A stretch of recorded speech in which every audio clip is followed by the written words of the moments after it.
Добро пожаловать на наш канал! Сегодня мы приготовим идеальную пиццу в домашних условиях. Я перепробовала множество рецептов, и этот покорил меня и моих близких. Давайте начнем. Для начала приготовим опару. Это самый долгий из процессов, но обязательный. Растворяем дрожжи в воде. Добавляем сахар. Растворяем его. Добавляем муку и вымешиваем лопаткой до однородного состояния. Закрываем пленкой и оставляем на час при комнатной температуре. После отправляем в холодильник на ферментацию минимум на 16 часов. Опару в холодильнике можно хранить до 4 дней. Переходим к тесту. За час достаем опару из холодильника, добавляем воду, соль, перемешиваем. Вводим муку, перемешиваем до однородности лопаткой. Тесто должно быть мягким, и оно будет липнуть к рукам. Немного вымешиваем его, чтобы мука полностью умешалась. Накрываем миской и оставляем на 15-20 минут. Смазываем руки растительным маслом и формируем шар. Ставим в емкость. Накрываем миской на 20-25 минут при комнатной температуре. За это время тесто подойдет и будет готово к формированию коржей. Коржи должны быть весом 275-290 грамм для стандартной пиццы. Тут вам помогут весы. Из этого теста у нас получится 4 пиццы. Формируем шары. Далее сформированные шары переносим на посыпанный мукой противень с расстоянием примерно 4 пальца друг от друга. Заматываем пищевой пленкой и оставляем на завершающий подъем примерно на 2 часа. Тесто должно увеличиться примерно в 2 раза.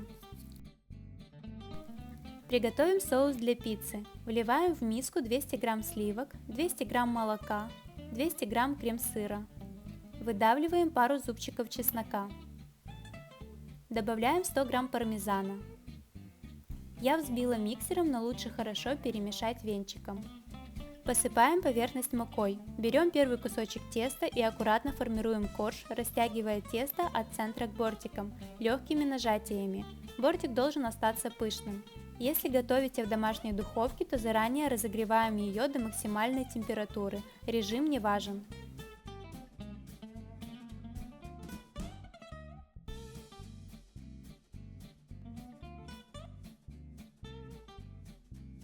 Смазываем корж соусом. Бортик оставляем нетронутым и отправляем в духовку на 5 минут. Пока формируем следующие коржи. Также смазываем соусом и выпекаем по 5 минут.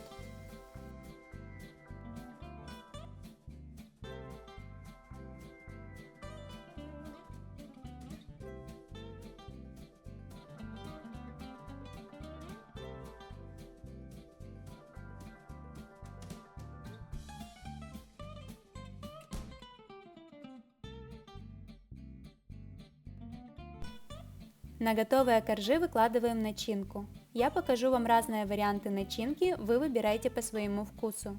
На первую пиццу выкладываем моцареллу, сыр, ананас, креветки, помидоры. Посыпаем пармезаном. Следующая пицца с грушей. Также выкладываем моцареллу, сыр с плесенью, грушу. Посыпаем пармезаном. Следующие две я сделала с солями. Также выкладываем моцареллу, сыр, оливки, помидоры, солями, лук. Можно еще добавить сыр с плесенью. Посыпаем пармезаном. Смазываем бортики оливковым маслом и отправляем пиццу в духовку еще на 5 минут. Но тут ориентируйтесь по готовности сыра и по температуре в духовке.